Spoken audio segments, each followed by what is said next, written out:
Let's get started. Welcome to the Financial Purpose Podcast. All opinions expressed by me or guests of the podcast are solely our own opinions and do not reflect the opinion of Life Moves Wealth Management. This podcast is for informational purposes only and should not be relied upon for any investment decisions. Clients of Life Moves Wealth Management may maintain positions in the securities discussed in this podcast. Hey, welcome back to the Financial Purpose Podcast. I'm your host, Dale Shafer. This is episode 81 of the podcast. Thanks so much for joining us today. I've had a couple of conversations over the past maybe 2 weeks with clients, new clients especially. And the question is, I have all of this money, or I have some extra money, or my cash flow is a little bit loose. Where should my next dollar go? What should I do with the money? How should I prioritize what I'm doing with money? And so today I want to talk about that. I want to give you 10 things that you can do, and these are all simple things to kind of prioritize where your next dollar should go, strengthen your financial wellness, and that kind of thing. And these are again 10 very simple things. In fact, they're so simple that I have a very basic flow chart that you can download at lifemoveswealth.com, and we'll actually put a link to this in the show notes. So you can have it as well. But it just gives you if this is true, then do this. If it's not true, then skip to the next stage. Very, very easy to follow. And, this is the kind of time of the year where people may be getting bonuses. They may be getting some sort of tax refund. Maybe you're having a liquidity event if you're selling a business, or if you've brought on some additional revenue and now you're paying yourself, or whatever the situation is.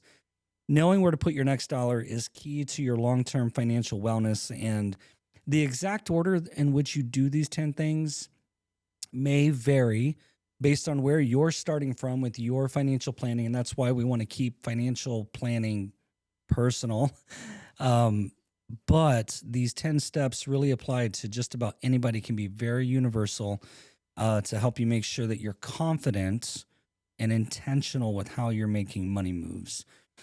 So if we're thinking about this as we're going along through the 10 steps, I want you to think about it as sort of building a house, maybe is a great analogy. And steps 1 through 3 are how you lay the foundation of the house.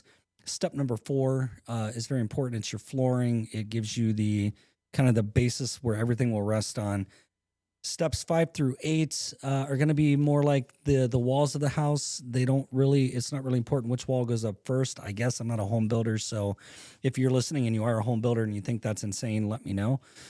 Send your email to info@lifemoveswealth.com and tell me I don't know how to build a house, and I'll agree. But steps 5 through 8 are going to be, putting the walls together. 9 and 10 are kind of your rafters, and then I'll talk about what actually secures the entire home. What's the roof and the security and everything that happens. We'll cover that at the end. So I'm going to get right into it here. The very first thing, building a foundation. Number 1, track your asset growth and your debt reduction. And this is managing your personal net worth. That's all it is. So before you decide where to put extra money, you need to understand your current financial position. Tracking your net worth, which is simply your assets minus your liabilities, or easier way to say it, what you own subtracted by what you owe. Own minus owe, right? That's your financial report card. That's going to say how well you're doing financially, how well you're managing the resources that are available to you in the form of being able to save money, pay down debt. You're not accumulating more debt. You're, hopefully building your assets. And you'll actually be able to see what your progress toward building wealth looks like over time.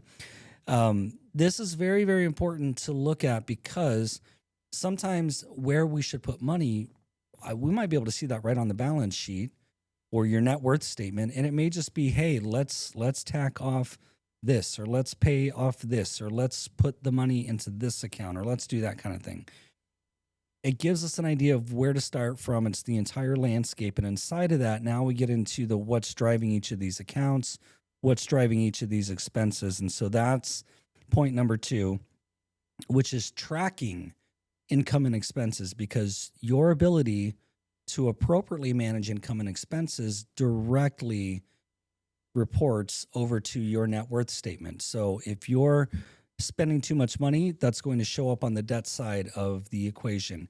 If you're not spending a lot of money and you have a lot of money left over, you have free cash flow, that's going to show up on the asset side. And so those two things have a direct impact on that. So knowing where your money goes each month helps you find leaks, prioritize goals, and avoid lifestyle creep, which is really, really the devil in disguise for so many of us. And it shows up in all sorts of little stupid ways, because if you get a raise, or if you're earning more money from your business, or if you get a bonus, suddenly that thing over there that you haven't been able to put money into, or the object that you want, or the experience that you've been putting off, whatever it is, that starts to kind of find its way into your regular thing. And then suddenly your costs are going up as your income's going up. And so then the net result is zero or flat, or maybe your income starts to underpace your spending. And so then now you have a negative impact. And it's really not all that different than a lot of what we see in the macroeconomics when we're talking about inflation. So if you continue to increase the prices of everything and our wages are going up, the net result really kind of stays relatively similar. So same thing here. The goal with budgeting, and you've heard me say on the podcast before that budgeting or budget is not my favorite word or way to describe it. I like to think of it in terms of cash flow, because it sounds like budget sounds more restrictive. Cash flow sounds more like possibilities. And so whatever term you use, the goal with managing income and expenses is not to restrict your spending, but it's to align your spending with what you value most about how you use money. That's your statement of financial purpose at work, right? We've talked about statement of financial purpose before. Go all the way back to episode number 4 if you have no idea what I'm talking about and want a really good deep dive. And by the way, everybody should have one of these.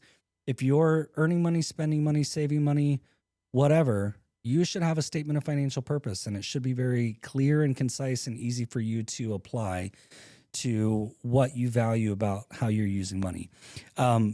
Any financial planning activity, any cash flow management activity, it's not about permission. It is about empowering financial choices. So always keep that in mind. Okay, so we talked about number 1, assets and liabilities, net worth, assets and debt. However it makes sense in your brain, your net worth, it's your financial report card. It's fed by how well you're able to track your income and expenses, and also how well you are able to absorb a unplanned financial event. So this leads me to number 3, which is set a cash reserve target and build toward it.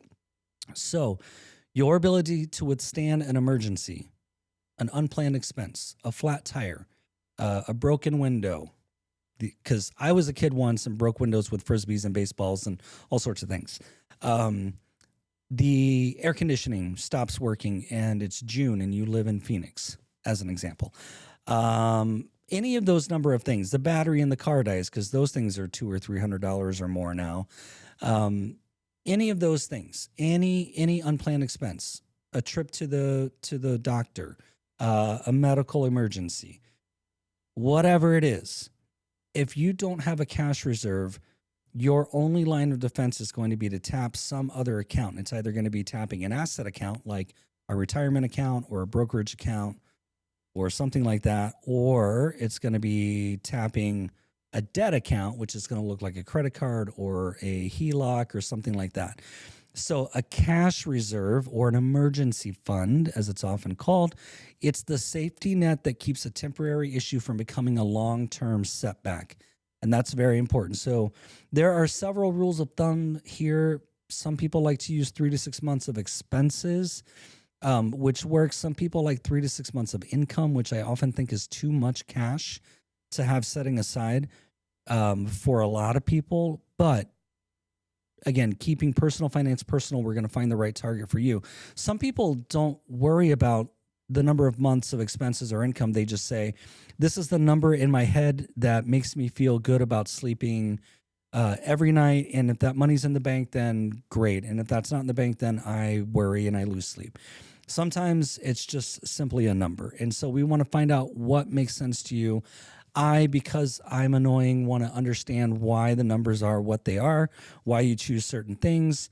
It helps me understand how best to guide you as a financial planner, as your financial planner.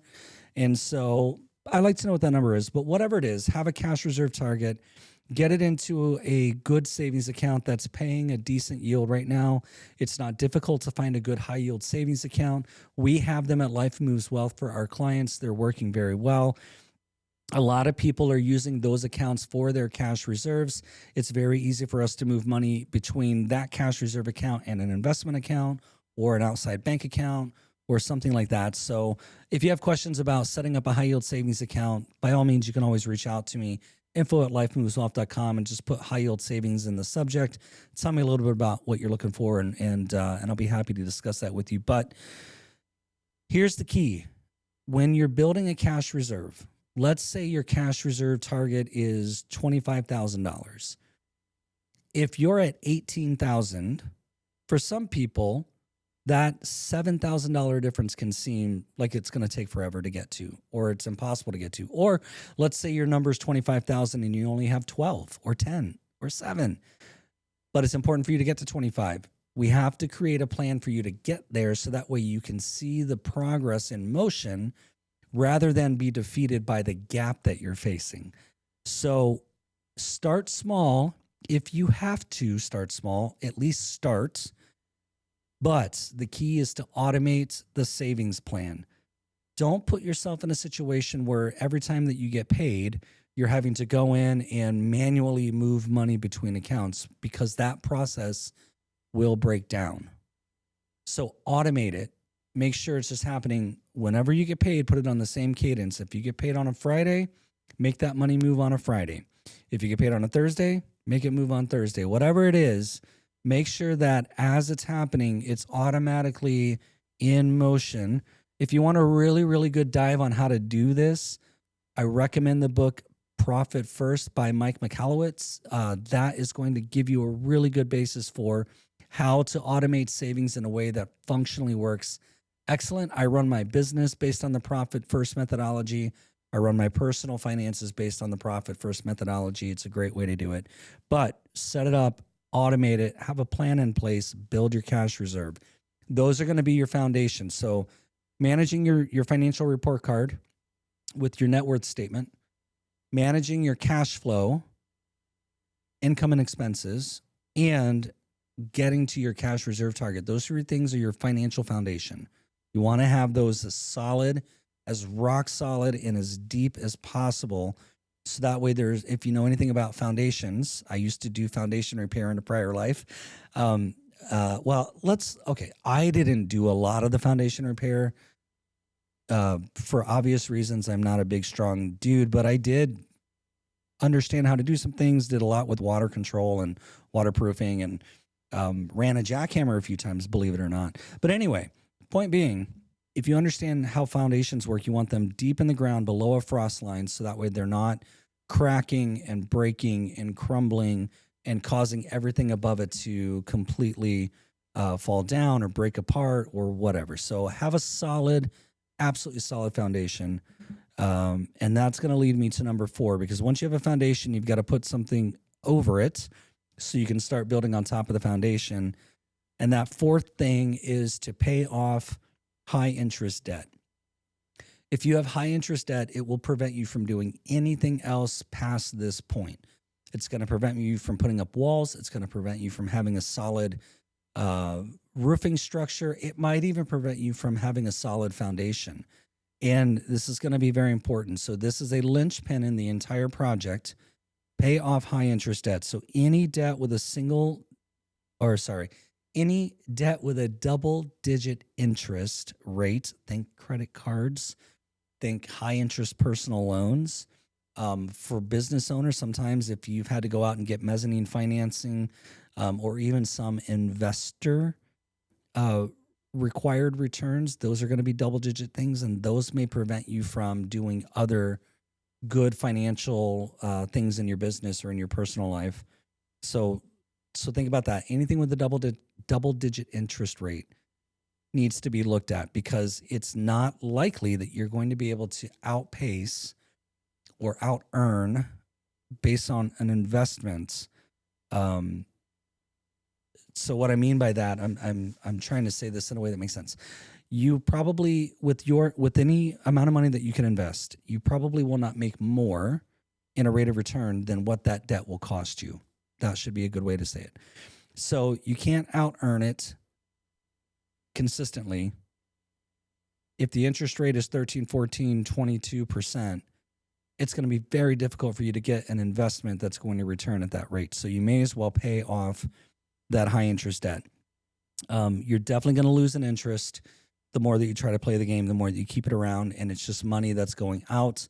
It's kind of I get that sometimes having a credit card balance might strategically make sense while you're working on doing some other things. The sooner that you can get that paid off, the more money it's going to give you to allow you to do some other things. Because again, with a high interest rate, it's not just the amount that you borrowed, but it's the amount you borrowed plus the interest cost, and that gets very, very expensive. And that interest cost is money that you could be using in other areas to your benefit rather than to the bank's benefit or the lender's benefit or the credit card company's benefit. So create a focused payoff plan. It can take some time, but have a plan and stick to the plan. And you can do it, the two famous ways to do it are the snowball method or the avalanche method. Snowball method is very simple. Start with the smallest balance, pay it off, and then take that money and redeploy it into the next one, and then the next one, and the next one, and the snowball rolling gets bigger. And then you have bigger dollars to pay off the debt faster. Or with the avalanche, you think about it in reverse, and you start by putting as much money as you can toward the highest interest rate debt, and then work that backwards until you pay them all off. So either one works depending on where you are and what the balances are. Sometimes it makes sense. If you have a higher rate with a larger balance, it might make sense to do the snowball and vice versa. So again, keeping personal planning personal, this is one of the things that we look at strategically and figure out the best way to do it. But it's important to have a plan. So this isn't just about money. It's about reducing financial stress, which happens when debt starts to climb out of your control, especially high interest debt, because then it snowballs faster, it compounds faster against you. That's very stressful. But it's also about freeing up cash flow as soon as possible, so then you can do the other things. You can start to put up walls and think about what you want this house to look like in the long run. So that's going to lead me to points number 5, 6, 7, and 8, which are what I said, the walls. These walls, the order that they go up again for me may not necessarily matter. It may look different for every person. A couple of these walls we may not even need depending on your situation, and I'll explain that. So the first one, this is point number 5, is to contribute to your employer-sponsored plan, at least to the match. Start there. I prefer that you don't leave it there, because if you have a 3% match and you contribute 3%, a 6% contribution in your favor does not necessarily lead to long-term excellent financial outcomes. It gets you down the road, but it might not get you as far as you want to go. So the more that you're going to be able to save, the better. Now, whether that contribution goes into a Roth side of a employer-sponsored plan or a traditional side, again, that's all tactics.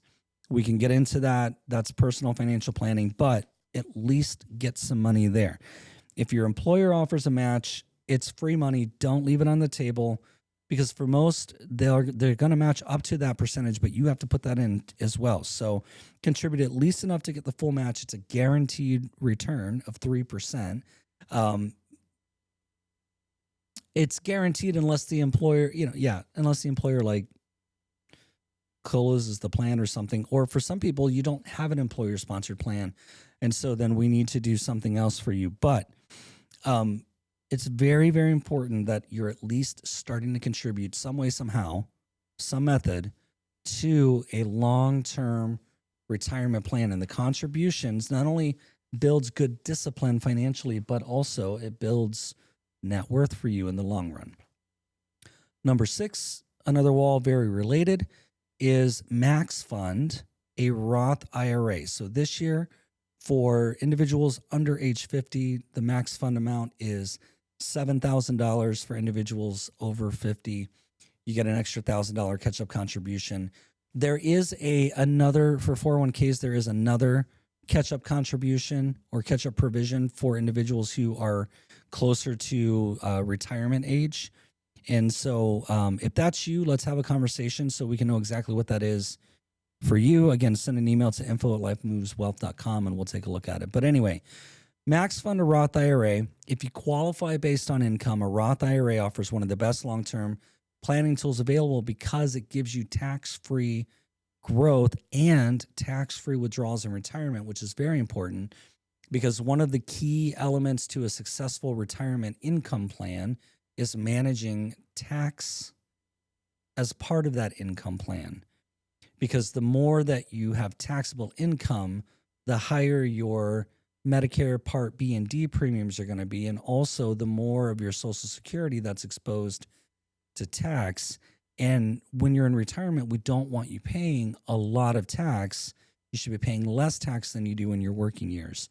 So the Roth IRA is a good way to build that direction.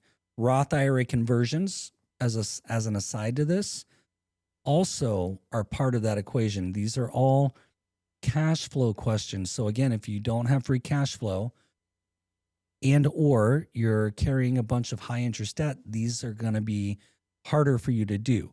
But the nice thing about the Roth IRA in particular, not only is the tax-free growth and not only is the tax-free withdrawals, but along the way, your contributions can also be withdrawn penalty-free if you do get into a cash crunch. Roth IRAs also are a great way to potentially earmark for education savings, which is another wall. So that's going to lead me to point number 7. I'm going to switch these here in my brain since I said education savings. Number 7 is create an education savings plan, if applicable, if you have children, if you have somebody that you want to save for their benefit, for their education. If college or any other form of higher education savings, trade school applies here, community college applies here, study abroad might apply here. But if higher education is part of your savings plan, a 529 plan, which is ran by your state. So every state has their own 529 plan, and every state's 529 plan has benefits tax-wise. And some 529 plans allow you to invest in other states' 529 plans and get other tax benefits. So you want to make sure that you understand how the state in which you live, how its 529 plan works as opposed to any other state. Now, if you live in Arizona, you can put money into any state's 529 plan you want, and that is true anywhere in the country.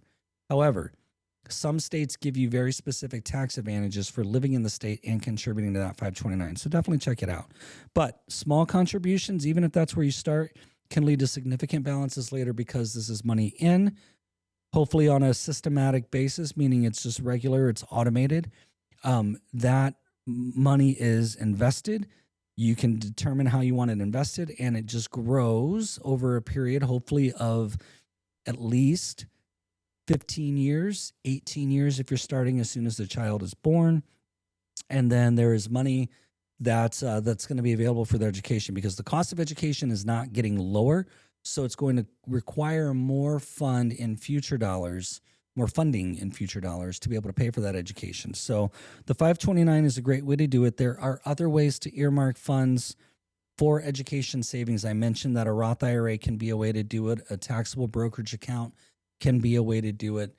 The 529 arguably offers the best not only tax benefits, but it also will offer the most flexibility with how you use the money. And the cool thing is that under the Secure Act 2.0, once that child, if the 529 plan has been active for 15 years, once the child gets to the end of college, if there's still a balance there in the 529, a portion of it can be rolled over to a Roth IRA for them to kickstart their retirement. So there's some really cool things that you can do with a 529. If you want to talk about education savings, again, info@lifemoveswealth.com. Let's put together a plan for you. That's going to bring me to number 8, the next wall, which is max fund and HSA. if applicable. Number one, if you qualify for a health savings account. And number two, if you have one available to you, if you're on a high deductible healthcare plan, you qualify. And an HSA offers triple tax advantages. So you get to deduct the contributions that you put in. There is a limit for either single savers or for family. It gives you tax-free growth and tax-free withdrawals for qualified health expenses. Now, here's the cool thing about HSAs. I like to call them a retirement sidecar, or it's like a stealthy retirement tool, because you can invest the money inside of your HSA. It's going to require you to keep some sort of cash balance on hand, or you can tell it how much cash you want to keep in the HSA, but the rest of it can be invested and it can continue to grow, and it rolls over. And every time that you're putting money into your HSA, making a contribution through payroll usually, that gets invested and it continues to grow. Not all that different than your 401k in that regard.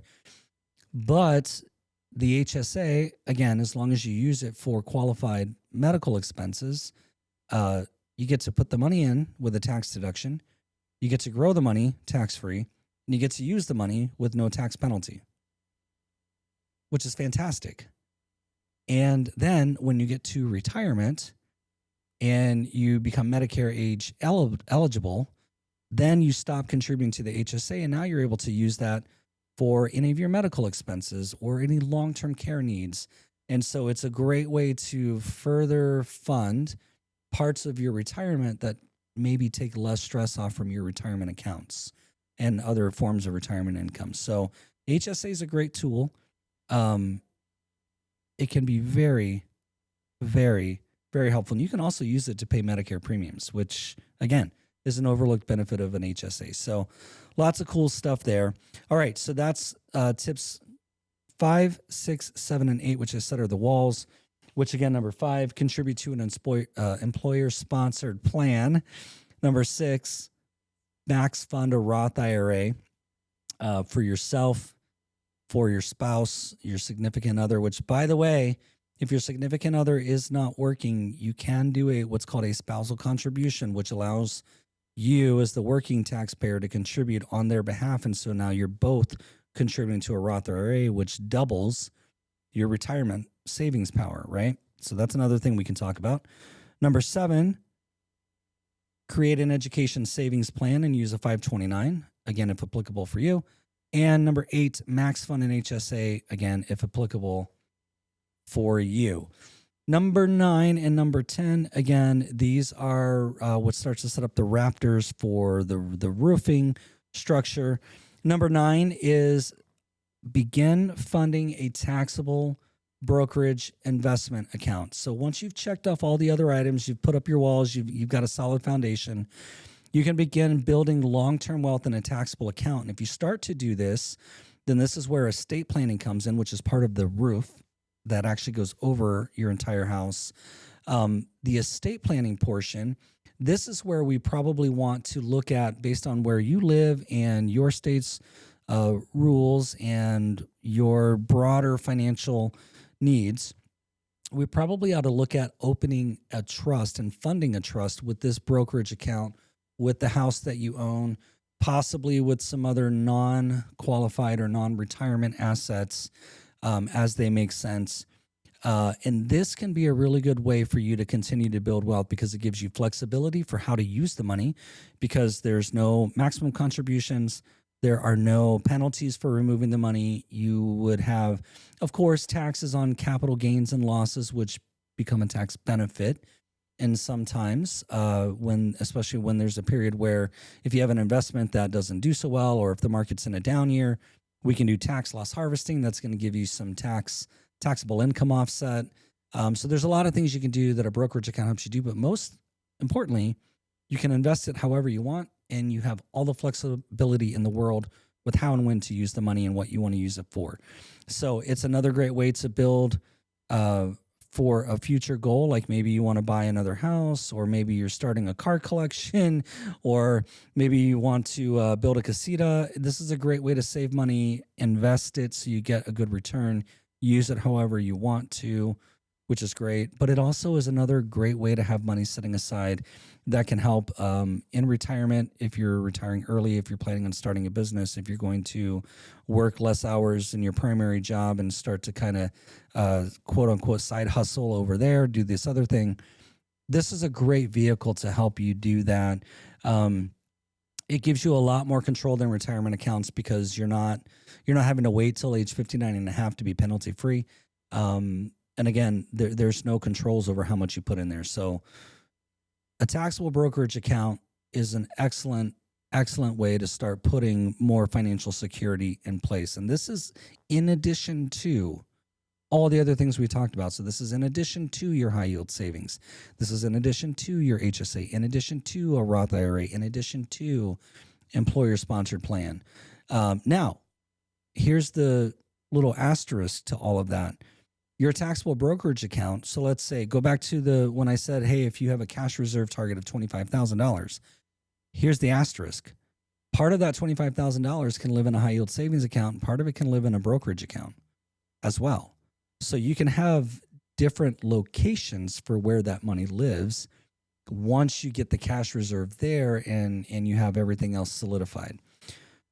Okay, number 10 is once all of that's done, you still have free cash flow available. Let's relook at increasing contributions to your employer-sponsored plan.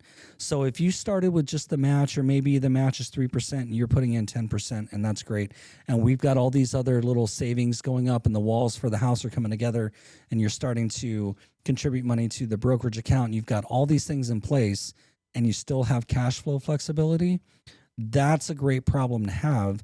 Let's go back and see if we can push more money into your employer-sponsored plan, so that way you can continue to maximize your retirement savings.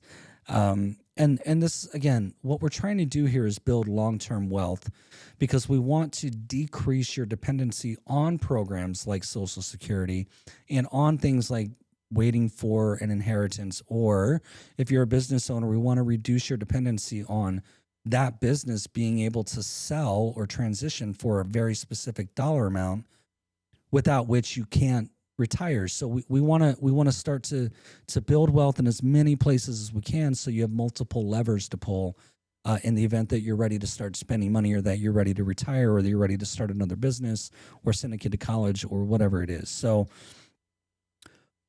when we think about those things, we start thinking about, like, what's the roof, what protects all of this use of our money, what protects the foundation and the flooring and the walls and everything we put on the interior. And that's going to be the other parts of your financial plan. That's going to be your risk management, right? So what financial risks do you have?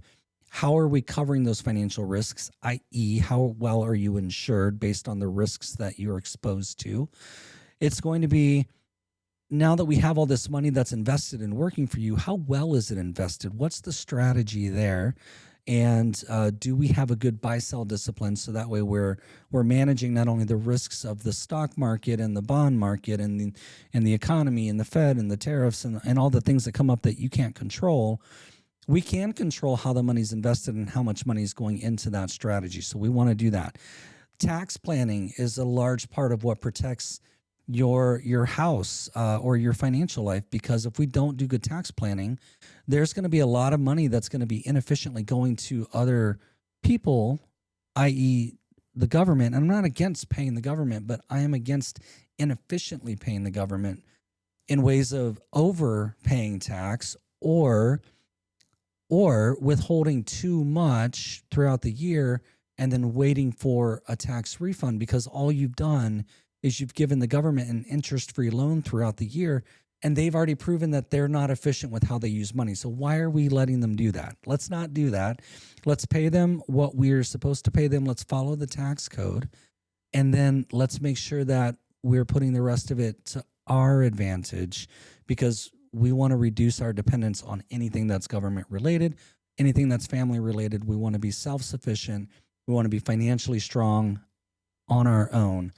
And that's what this does. And then the next thing that's going to build as part of that roof structure and protection and the security system and everything that you put on the interior and being able to have nice furniture and all these things, right? However far you want to take the metaphor, your estate plan is key.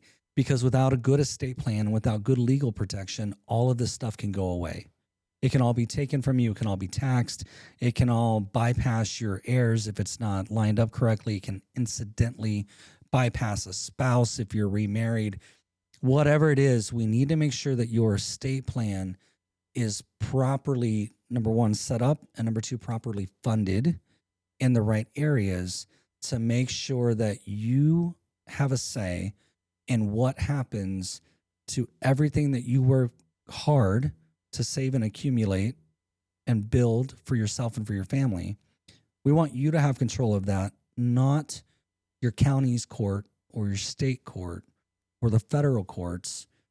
We want you to be in control of it, and we want you to have protection. This is very, very important for anybody. It's incredibly important for business owners because you, as a business owner, have a whole nother set of liability protection that needs to be in place. And everything that we do for your personal financial planning, assets and liabilities, cash flow management, risk management, investment management, taxes, retirement planning, or as a business, that's going to look like succession planning or exit planning, and then estate planning. Every one of those 7 areas has to be applied to the business in very much the same way. And we have to mitigate the risks, and we have to have a plan in place for if something happens to you, what happens to the business and the people who are involved and the people that you've hired and the people who are helping you build your business. How do we take care of them? How do we take care of your family? All that needs to be accounted for. And so the order of all of that varies from person to person. The application of all of that is universal. And so take these 10 things and start building a good foundation.